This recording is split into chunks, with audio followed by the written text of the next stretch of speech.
মাথায় ঝুঁটি বাঁধা, তাতে ময়ূরের পালক গোঁজা, গায়ে একটা লাল জামা, বগলে একটা কাঁথা গুটিয়ে বাঁধা পুটলি নিয়ে কাঁধে তীর ধনুক এক ভীমকান্তি যুবককে দেখিয়ে তাদের সর্দার তাদের ভাষায় আমাদেরকে বুঝিয়ে দিল যে সেই যুবক আমাদেরকে পথ দেখিয়ে নিয়ে যাবে ভুঁচেগাঁও। সেখানেই তার কুটুম বাড়ি। তার 2-1 দিনের মধ্যেই সেই কুটুম বাড়ি যাওয়ার কথা ছিল। পথ দেখিয়ে নিয়ে গেলে আমাদের যাওয়ার সুবিধা হবে বলে সর্দার বুঝিয়ে সুঝিয়ে আজই তাকে আমাদের সঙ্গী করে দিল। এই পাহাড়িদের এই রকম বদান্যতা দেখে আমরা মুগ্ধ হয়ে গেলাম। আমরা বন্য পাহাড়িদের কাছে এতখানি মহানুভবতা আশা করিনি। বারবার হর নর্মদে ধ্বনি দিতে দিতে মা নর্মদাকে প্রণাম করে তাঁর কাছে প্রার্থনা জানালাম ভাঙা ভাঙা হিন্দিতে, মাই ইন লোগোं का अच्छा करे भला करे, সর্বে সুখী ন সর্বে সন্তু নিরাময়া। আমাদের এই ভাষা তাদের বোঝা সম্ভব নয়, তাই হিন্দি জানা মাস্টারমশাই সমবেত ওয়াঞ্চিদেরকে আমাদের বক্তব্যের সারমর্ম বুঝিয়ে দিল। তারা উল্লাসধ্বনি করে উঠল। তাদের সেই মাস্টারমশাই যদি আমাদের বক্তব্য না বুঝিয়ে দিত, তবুও তাদের মুখ চোখের অভিব্যক্তি দেখে বুঝতে পারছিলাম যে তারা আমাদের অন্তরের গদগদ ভাব দেখে আমাদের অন্তরের কৃতজ্ঞতা তারা উপলব্ধি করতে পেরেছিল। আমাদের যে মনীষী বাঙালি সাহিত্যিক বলে গেছিলেন যে ভাষা যেখানে মুখ, ভাব সেখানে মুখর হয়ে ওঠে, সে কথা যে কত মূল্যবান তা আমরা আজ অনুভব করলাম। বেলা 10টা বেজেছে, আমাদের যাত্রা শুরু হলো। আমরা বেশ কতকটা গিয়ে পিছন ফিরে দেখি যে পাহাড়টায় আমরা উঠব তার তলা পর্যন্ত এসে দাঁড়িয়ে আছে তারা। আমরা সকলেই হাত নেড়ে তাদেরকে বিদায় জানালাম। তারাও হাত নাড়ল দেখতে পেলাম। পাহাড়ে চড়াই শুরু হলো। পাহাড়টা ঘন বনে আচ্ছন্ন। কত যে শাল, বেল, অশ্বত্থ, মহুয়া, বেরালি ও বেরি গাছ তার ইয়ত্তা নাই। পাহাড়টা খাড়া উঠে গেছে উপর দিকে। খাড়া হলেও সিন্দুরি পাহাড়ের মতো খাড়া দেওয়াল নয়, থাকে থাকে উঠে গেছে। তার ফলে পাহাড়ের খাঁজে খাঁজে পা রাখার সুবিধে হচ্ছে। বড় বড় বনস্পতির তলায় অজস্র ছোট ছোট নানা জাতীয় গাছ। আমরা সেই সব ছোট ছোট গাছের ডালে হাত দিয়ে কখনো বা কোনোটার আগা ধরে উঠতে লাগলাম। যে কায়দায় আমাদের পথ প্রদর্শক বীর দর্পে উঠে যাচ্ছে পাহাড়ের উপরে, তা দেখলে চমক লাগে। তার সঙ্গে পাল্লা দিয়ে আমাদের পাহাড়ে উঠা কদাপি যে সম্ভব নয়, তা কিছুক্ষণ হেঁটেই বুঝতে পারলাম। আমরা চড়াই পথে উঠতে উঠতে এমন এক জায়গায় পৌঁছলাম যেখানে শুধুই মহানিম এবং পিপলাস গাছের সারি। ছোকরা প্রায় 50 ফুট উপরে উঠে হাঁটু গেড়ে বসে কোনো কিছুকে লক্ষ্য করে ধনুকে তীর জুড়ে তাক বা নিশানা করছে দেখতে পেলাম। আমরা ছোট ছোট ডালপালা ধরে আঁচড় পাঁচড় করে পাথরের ঠক্কর খেতে খেতে তার পিছনে গিয়ে দাঁড়ালাম। তখন সে তীর ছুঁড়ে দিয়েছে। তার বিষাক্ত তীর গিয়ে বিঁধেছে প্রকাণ্ড ভয়াবহ একটা ময়াল সাপের মাথায়। তার তীর ময়াল সাপের মাথাটাকে গেঁথে ফেলেছে একটা মহানিম গাছের ডালে। সাপটা তার প্রায় 10 হাত লম্বা দেহটাকে ঝুলিয়ে ছটফট করছে। এত বড় এত মোটা ময়াল সাপ আমরা জীবনে দেখিনি। ছোকরা আমাদেরকে পিছন ফিরে দেখতে পেয়েই হরানন্দজির হাত ধরে হিড়হিড় করে টেনে নিয়ে যেতে থাকলো উপর দিকে। আমরাও পরস্পর হাত ধরাধরি করে পড়ি কি মরি করে হোঁচট ও পাথরে ঠক্কর খেতে খেতে হাঁটতে লাগলাম। মিনিট 40 এইভাবে হাঁটার পর আমরা পাহাড়ের শীর্ষদেশে মালভূমিতে পৌঁছলাম। আমাদেরকে প্রচণ্ডভাবে হাঁপাতে দেখে ছোকরা আমাদেরকে ইঙ্গিত করল কিছুক্ষণের জন্য সেখানে বসতে। ময়াল সাপের কথা আমরা বইয়ে পড়েছি, বললেন প্রেমানন্দ। এই সাপ যে কোনো বড় গাছের ডালে নিজের দেহ মিশিয়ে লম্বা হয়ে শুয়ে থাকে। পাশাপাশি যে কোনো অন্য গাছের ডালপালার পত্রান্তরাল নিজেকে ঢেকে রাখে। সেই গাছের তলা দিয়ে মানুষ তো দূরের কথা, বাঘ হাতি গেলেও তাকে আষ্টে পৃষ্ঠে পাক দিয়ে এমনভাবে জড়িয়ে চাপ দেয় যে কোনো জীবের সাধ্য নাই তার করাল গ্রাস থেকে রক্ষা পায়। উপর থেকে মা নর্মদা বয়ে যাচ্ছেন দেখতে পেলাম। আমাদের সকলেরই বুক ঢিপ ঢিপ করছে ভয়ে। কেবল সেই ধনুর্ধর যুবকই স্থির হয়ে দাঁড়িয়ে আছে। তার কোনো ভয় ডর আছে বলে মনে হলো না, কোনো হেলকম্প নাই। সে আবার হাঁটতে আরম্ভ করলো বাঁদিকের রাস্তা ঘেঁষে। বেলা 12টা বেজে গেছে। প্রায় 400-500 ফুট সমতল স্থানে হেঁটে আবার চড়াইয়ের পথে হাঁটতে লাগলো। আমরাও তার পিছন পিছন চড়াইয়ের পথে উঠতে লাগলাম। একই রকম ঘন জঙ্গল, চুরুল বেড়ালি বেরি শালগাছি বেশি। প্রায় ঘণ্টাখানেক হেঁটে এক জায়গায় পাথর ভেদ করে তত্তর করে উঠছে জল। সেই বয়ে চলেছে একটা পথ ধরে ঝর্ণার রূপ নিয়ে। সেই ঝর্ণার গতিপথের পাশ দিয়ে সেই পাহাড়ি যুবক উত্তরায়ের পথে নামতে লাগলো। আমরাও নামছি। আমরা নিজেদের মধ্যে আলোচনা করে অনুমান করলাম এই পাহাড়টা 1500 বা 1600 ফুট উঁচু নিশ্চয়ই হবে। হরানন্দজি একটা পাথর ছুঁড়ে মারলেন নিচের দিকে। প্রায় 10 সেকেন্ড পরে তার প্রথম পতনের শব্দ পেলাম। তারপর গুরু গম্ভীর শব্দে গড়াতে গড়াতে যেন কোনো অতল স্পর্শ গহ্বরে গিয়ে পড়ল। মাথা নিচু করে সেইখানে দাঁড়াতে সহসা মাথাও শরীর টলটলায়মান হয়ে ওঠে। কেবলই মনে হয় মাথা ঘুরে পড়ে যাব ওই অত্যন্ত নিচু উপত্যকার মেঝেতে, যেখানে শালবন, বাঁশঝাড় আরও কত কি গাছের মাথা ছোট ছোট ঝোপের মতো দেখা যাচ্ছে। আমরা সেই ঝর্ণা পথে, পাহাড়ের পাকদণ্ডী পথে প্রায় ঘণ্টাখানেক হেঁটে দেখতে পেলাম সামনের উপত্যকা ভূমি নিবিড় সবুজ মেষলমের মতো বৃক্ষ শীর্ষে ভর্তি। নর্মদার গতিপথও দেখতে পেলাম। যে ঝর্ণাটা আমাদের পাশে পাশে বয়ে চলেছে তার বিস্তার অনেকখানি বেড়ে গেছে। সেই ছোকরার কথায় এইটুকু শুধু বোঝা গেল যে যেটাকে ঝর্ণা বলে ভাবছি ওটা আসলে নদী, উদি নদী। নর্মদার উত্তর তটের দিকে তাকিয়ে দেখি ওপারে স্তরে স্তরে উঠেছে শৈলশ্রেণীর পিছনে শৈলশ্রেণী, সমুদ্রের তরঙ্গমালার মতো। উপত্যকার ভূমিতে নেমে উদি নদীর বিস্তার যেখানে কম, জলও কম, সেইখানে পার করিয়ে ডান দিকে বেঁকে 15 মিনিট হাঁটিয়ে একটা গ্রামে পৌঁছে। সেই ছোকরা বলল, ভুচে গাঁও। চারদিকে দৃষ্টি দিয়ে মনে হলো এখানে বোধহয় 1500 লোকের বাস, অজস্র কুঁড়ে ঘর। ছোকরার শ্বশুর ঘর এখানে। সে পল্লীর মধ্যে একটা অশ্বত্থ গাছের তলায় দাঁড় করিয়ে হন হন করে পল্লীর বস্তির মধ্যে ঢুকে গেল। একটু পরেই মহল্লার সর্দারকে সঙ্গে করে আনল। সর্দার দমখেরার ওয়াঞ্চিদের মতোই একই পদ্ধতিতে হাতের মুদ্রা করে আমাদেরকে দণ্ডবাদ জানিয়ে নিয়ে গেল তাদের পঞ্চায়েত বাড়িতে। এখানে দুটো ঘর, একটা ছোট, একটা বড়। ছোট ঘর দেখিয়ে বলল, বিমারি 4 সাধু হ্যাঁ। বড় ঘরটা দেখিয়ে বলল, আপ লোগ উধার ঠেরেঙ্গে। সাধুর নাম শুনেই হরানন্দজি দৌড়ে গিয়ে সেই ঘরে ঢুকলেন। আমাদেরকেও ডাকলেন। অসুস্থ সেই 4 মূর্তিকে দেখে আমাদের বাক্যস্ফূর্তি হল না। এরা সকলেই কামরূপ মঠের সন্ন্যাসী, আমাদের পূর্ব সাথী। হিরণময়ানন্দজির খোঁজ করতে জ্যোতিষ্বরানন্দ নামক সাধু ক্ষীণ কণ্ঠে কাঁদতে কাঁদতে জবাব দিলেন, 5 মূর্তি পাহাড়ের ধসে তলিয়ে গেছেন, আর 4 জনকে বুনো হাতি দাঁত দিয়ে ফেলে ফেলেছে। হরানন্দজিও শিশুর মতো হাউ হাউ করে কাঁদতে কাঁদতে বলে উঠলেন আমার দিকে তাকিয়ে, সোমানন্দজি শুধু মহর্ষি নন, তিনি সত্তর্ষি। আহত ও অসুস্থ সেই 4 জন সন্ন্যাসীর সঙ্গে আমাদেরকে অন্তরঙ্গভাবে কথা বলতে দেখে সেই ওয়াঞ্চি সর্দার বুঝে গেছে যে তাঁরা আমাদেরই লোক। ঘর থেকে বেরিয়ে যাওয়ার সময় বলে গেল, ये लोग पहले आए थे, 3 रोज हो गया, 4 आदमी थे, इसी वास्ते ये छोटा कमरा में घुसा दिया। आप बातचीत करिए, बड़ा कमरा में आप लोग के लिए इंतजाम कर रहा हूँ। ওয়াঞ্চি ভাষা এবং খড়িবলি হিন্দি মিশিয়ে কোনো মতে মনের ভাব প্রকাশ করে পাশের কামরাতে ঢুকে গেল সর্দার। দল ছাড়া এই সঙ্গীদের নাম যথাক্রমে ত্রিদিবানন্দ, মহানন্দ এবং জ্যোতির্ময়ানন্দ। জ্যোতিষ্বরানন্দের নাম আগেই বলেছি।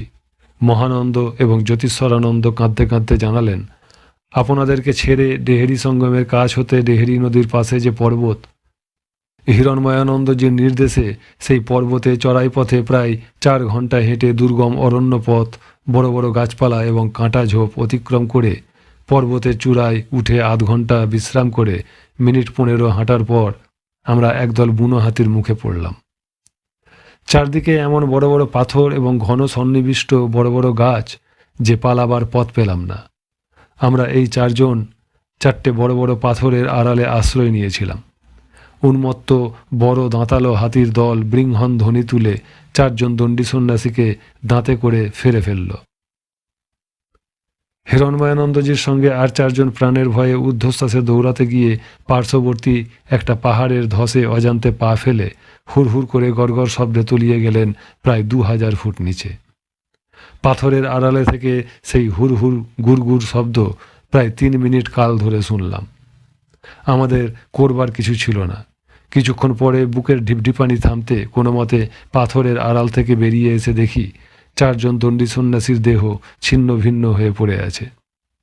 সেই মর্মন্তুদ ঘটনা, সেই হৃদয় বিদারক দৃশ্য এখনও স্মরণ পথে এলে এখনও আমাদের বুক কেঁপে ওঠে। আমরা 9 জন সাথীকে হারিয়ে 4 জন কাঁদতে কাঁদতে হাঁটতে লাগলাম। একটা পাকদণ্ডির পথ ধরে কোনো মতে দেহটাকে টেনে নিয়ে যাই পেঁড় রাতে। বেলা তখন 2টা। আমরা নর্মদার জলে স্নান করে উঠতেই একদল ভিল এসে আমাদেরকে আক্রমণ করে। কেবলই বলতে থাকে মুখ মুখ। আমরা তাদের কথা বুঝতে না পেরে ফ্যালফ্যাল করে তাদের মুখের দিকে তাকাতেই স্থানিত কামটার পেছন দিক দিয়ে আঘাত করতে থাকে। আমরা পড়ে গিয়ে যন্ত্রণাতে কাতরাতে থাকি। তদ অবস্থাতেই 4 জন ভিল আমাদের গা থেকে জামা, গেঞ্জি, সোয়েটার, একমাত্র কৌপিন ছাড়া সব কিছুই কেড়ে নেয়, ঝোলা, গাঁঠেরি, কম্বল সব। আমরা কিছুক্ষণ অচৈতন্য হয়ে পড়েছিলাম। হুঁশ আসতেই কোনো মতে হাঁটতে থাকি। কখন কোন পথে কিভাবে যে হেঁটেছি তার কিছুই মনে নাই। পথের মধ্যে অজ্ঞান হয়ে পড়েছিলাম। যখন জ্ঞান হলো তখন দেখলাম এই ঘরে আমরা শুয়ে আছি। কেউ আমাদের গায়ে দয়া করে কম্বল চাপা দিয়েছে। ঘরের মধ্যে আগুনের চুল্লি জ্বলছে। 2 জন পাহাড়ি লোক বসে আছে আমাদের কাছে। মনে কৌতূহল এবং নানা প্রশ্ন জাগলেও মুখ ফুটে কিছু জিজ্ঞাসা করতে তখন আমাদের অবস্থা ছিল না। তারাও কিছু জিজ্ঞাসা করেনি। সকাল হতে ব্যথা অনুভব করলাম। কেউ যেন জড়িবুটি বেটে প্রলেপ দিয়েছে। একটু পরেই একজন বৃদ্ধ 2 জন বৃদ্ধাকে সঙ্গে এনে কিছু জড়িবুটি বেটে দুধের সঙ্গে খাইয়ে গেলেন। ঔষধ খাওয়ার পরেই ঘুমিয়ে পড়লাম। ঘুম ভাঙল সন্ধ্যার মুখে। এই পাহাড়িদের জড়িবুটির এমনই গুণ যে আমরা একদিনের মধ্যেই অনেক সুস্থ বোধ করলাম। আমাদের গাগুলোর ঘা এখনও সম্পূর্ণভাবে শুকায়নি। 2-1 দিনের মধ্যেই আশা করছি চলৎশক্তি ফিরে পাব। এখানকার পাহাড়ি লোকগুলি এতই সদাশয় এবং মহৎ যে এদের সদাশয়তা ও মহত্বের কোনো তুলনা হয় না। নগ্ন গাত্রে নগ্ন পদে পথ হাঁটতে বাধ্য হওয়ায় কনকনে ঠান্ডা বাতাসের ঝাপটায় আমাদের হাত পা গা সব ফেটে খড়ি ফুটে গেছিল। এরাই তেল মাখিয়ে দিয়েছে। নর্মদার জল টিনের ভারে তুলে এনে গরম জলে স্নানের ব্যবস্থা করে দিয়েছে। মা নর্মদা এদের মঙ্গল করুক। এই বলতে বলতে সাধুদের চোখ দিয়ে জল গড়িয়ে পড়ল। কিছুটা সামলে নিয়ে আবার বললেন, দুর্গম অরণ্য পথে ভিলদের দ্বারা সর্বহারা হয়ে ছুটতে ছুটতে যখন মূর্ছিত হয়ে পড়েছিলাম তখন আমাদেরকে বাঘ ভালুক টেনে নিয়ে যেতে পারত। পারেনি সে কেবল মা নর্মদার দয়া। একগুঁয়ে দাম্ভিক সাধুর পাল্লায় পড়ে আমাদের এই দশা। গুরুদেব কেন যে হিরণময়ানন্দজির মতো লোককে আমাদের দলপতি করে পাঠিয়েছিলেন তা আমাদের কাছে দুর্জ্ঞেয় রহস্য। যদি বেঁচে মঠে কোনোদিন ফিরে যেতে পারি তবে তাঁকে 2টো কড়া কথা না শুনিয়ে আমাদের গায়ের ঝাল মিটবে না। যেখানে আমরা মূর্ছিত হয়ে পড়েছিলাম সেই পথেই এই গ্রামের একদল ওয়াঞ্চি আসছিল ভিনগা থেকে। তারাই আমাদের সেই করুণ অবস্থা দেখে সঙ্গে এনে রেখে গেছে এখানে। জ্ঞান হওয়ার পর এসব কথা শুনেছি এদেরই মুখ থেকে। এই গ্রামের নাম শুনেছি ভুচেগাঁও। সুলপানির ঝাড়ি কি আমরা পেরিয়ে এসেছি? তবে এই জমের দক্ষিণ দুয়ার স্বরূপ মারাত্মক জঙ্গল শেষ হতে আর কত বাকি? আজ বাংলা মাসের কত তারিখ? হরানন্দজি উত্তর দিলেন, সুলপানির ঝাড়ি শেষ হতে এখনও প্রায় 35 মাইল বাকি আছে। আজ 1361 সালের 2রা ফাল্গুন সোমবার। রাত পোয়ালে আগামীকাল ফাল্গুন মাসের 3 তারিখ মঙ্গলবার হবে। তোমাদের অসুস্থ শরীরে আর বেশি কথা বলা উচিত নয়। আমরাও সারাদিন হেঁটে এসে ক্লান্ত হয়ে পড়েছি। বিশ্রাম প্রয়োজন।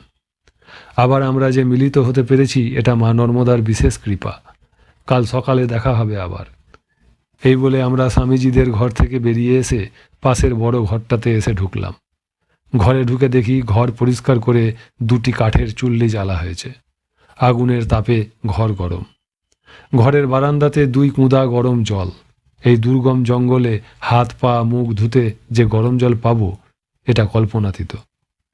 এতক্ষণ ধরে অসুস্থ সাথীদের কাছে যে এখানকার ওয়াঞ্চিদের আতিথেয়তা এবং যত্নাদির গল্প শুনে এলাম তা যে কত সত্য তা সকলেই মর্মে মর্মে উপলব্ধি করলাম। 2 জন ওয়াঞ্চি বৃদ্ধকে বহুত বহুত শুক্রিয়া জানিয়ে আমরা ঘরে ঢুকে দরজা বন্ধ করে দিলাম। যে যার বিছানা পেতে আমরা কিঞ্চিত স্মরণ মনন করে শুয়ে পড়লাম। শুয়ে শুয়ে ওয়াঞ্চিদের কথাই ভাবছিলাম নর্মদা তটে নৃশংস ভিলরাও যেমন আছে, তেমনি সাধু ভক্ত ওয়াঞ্চিরাও আছে। নাইবা থাকলো এদের আধুনিক শিক্ষা, আধুনিক কৃষ্টি, এরা নাইবা পড়ল কেতাবি ঢঙে কথাবার্তার কায়দায় মানুষকে আপ্যায়ন করার কসরত দেখাতে, কিন্তু ভারতের যে সুপ্রাচীন শিক্ষা দীক্ষার মর্মবাণী, নিরাশ্রয়কে আশ্রয়দান, আর্ত বিপন্ন পরদেশীকে সেবা ও সাহায্য, সে সবই এদের মজ্জাগত। উচ্চ শ্রেণীর আর্য নামে অভিহিত ব্যক্তিরা এদেরকে হয়তো অনার্য, অশিক্ষিত, বুনো, জঙ্গলি বলে উপেক্ষা করবেন, কিন্তু শুয়ে শুয়ে আমার মনে হলো এরা যদি অনার্য হয় তবে আর্য কারা? উপেক্ষিত বা নিতান্ত অবজ্ঞার পাত্র হলে কি বৈদিক ঋষিরা বেছে বেছে এদের দেশেই ছুটে এসেছিলেন তপস্যা করতে? হতে পারে দেবনদী শিবস্বেদ সম্ভূত নর্মদার পুণ্যধারাই ছিল তাদের প্রধান আকর্ষণ, কিন্তু সেই সব দেবর্ষি, মহর্ষি, সত্তর্ষিদের পুণ্য সান্নিধ্যের প্রভাবেও যে এদের দেহ মন উন্নত হয়েছে, এ কথা অস্বীকার করার উপায় নাই। ভাবতে ভাবতেই ঘুমিয়ে পড়লাম। সকালে যখন ঘুম ভাঙল তখন 7টা বেজেছে। দরজা খুলে দেখি চারদিকে ঘোর কুয়াশা, সেই একই দৃশ্য, টপটপ করে শিশির পড়ছে। রঞ্জন বলল, ফাল্গুন মাস পড়ে গেছে, শীত তো এখনও কিছুমাত্র কম হয়েছে বলে মনে হচ্ছে না। সকাল 7:30টাতে চারিদিক সূর্যরশ্মির আভাস ফুটে উঠল। 8:30 নাগাদ রোদ এসে পড়ল পাহাড়ের চূড়ায়। আমরা সবাই বাইরে বেরিয়ে এলাম। প্রায় 12-14 জন ওয়াঞ্চি স্ত্রী পুরুষ দল বেঁধে এসেছে আমাদেরকে দেখতে। ভাষা বুঝি না, মুখের মিষ্ট হাসি ছাড়া তাদেরকে আপ্যায়ন ও কৃতজ্ঞতা জানাবার আর কোনো পন্থা আমাদের জানা নাই। পাশের ঘর থেকে আমাদের পূর্ব সাথীরাও লাঠি ঠুকে ঠুকে নমো নারায়ণাই বলে আমাদের কাছে এসে বসলেন। বললেন, প্রায় সেরে গেছি বললেই হয়, কালের দিনটা বিশ্রাম করলেই পথে হাঁটা চলার শক্তি ফিরে পাব। আমাদেরকে ফেলে পালাবেন না যেন। হরানন্দজি বললেন, খেপেছ নাকি? তোমাদের সন্ধান পাওয়ার জন্য আমার মন সতত ব্যাকুল ছিল। পথে আস্তে আস্তে পাহাড়ের চারিদিকে তাকাতে তাকাতে আসতাম, হঠাৎ যদি দেখা হয়ে যায় এই আশায়। আর তোমাদেরকে ছেড়ে যায়, তোমাদেরকে সঙ্গে নিয়েই যাব, তার জন্য যদি 2-4 দিন এখানেই থেকে যেতে হয় থাকব। গতকাল সন্ধ্যায় এসে যে ওয়াঞ্চি সর্দারের সঙ্গে দেখা হয়েছিল, সে 2 জন ওঝাকে সঙ্গে করে নিয়ে আসছে দেখতে পেলাম। মহানন্দ স্বামী আমাদেরকে বলল, সর্দার ওই 2 জন ওঝাকে সঙ্গে নিয়ে আসছে, ওদেরই জড়িবুটি খেয়ে আমরা পুনর্জীবন লাভ করেছি। সর্দার এসে সম্মার্জনী মুদ্রায় আমাদেরকে নমস্কার করে ওঝাকে ইঙ্গিত করতেই ওঝা একে একে মহানন্দ, জ্যোতিষ্বরানন্দ, ত্রিদিবানন্দ এবং জ্যোতির্ময়ানন্দের নাড়ি পরীক্ষা করে প্রত্যেকের হাতে 1 টুকরো করে গাছের শিকড় দিয়ে চিবিয়ে খেয়ে নিতে বলল। সর্দারের সঙ্গে কিছু দুর্বোধ্য ভাষায় কথা বলল। সর্দার ওয়াঞ্চি এবং ভাঙা ভাঙা খড়িবলি হিন্দিতে যা বলল, তাতে বুঝলাম যে ওঝা বলেছে আমাদের ওই 4 জন সাথীকে আর দাবা খেতে হবে না। 2-1 দিনের মধ্যে তারা পূর্ব শক্তি ফিরে পাবে। আমাদের সঙ্গে তারা নিকটস্থ উদি সঙ্গমে স্নান করতে যাবে কিনা ত্রিদিবানন্দ জিজ্ঞাসা করায় লাঠি ধরে ধরে সাবধানে তারা যেতে পারে এ মতো ওঝা দিল। কিন্তু সর্দার আজকের দিনটাও তাদেরকে এইখানেই তাদের আনা জলে স্নান করতে বলল। কাজেই আমরা তাদেরকে নিরস্ত করে নিজেরাই গেলাম স্নান করতে। নর্মদা ও উদি নদীর সঙ্গমস্থলে গিয়ে আমরা স্তম্ভিত হয়ে গেলাম উভয় নদীর বিকট গর্জন শুনে। বড় বড় পাথরের বোল্ডার গড়িয়ে আসছে উদি নদীর খরস্রোতা ধারার সঙ্গে। পাথরে পাথরে ঠোকাঠুকি, হুড়হুড়, গড়গড়, কলকল প্রচণ্ড শব্দে, তার সঙ্গে ছলাৎ ছলাৎ করে জলের উছলে উছলে ঠিকরে ওঠার ধ্বনিতে কানে তালা লাগার জোগাড়।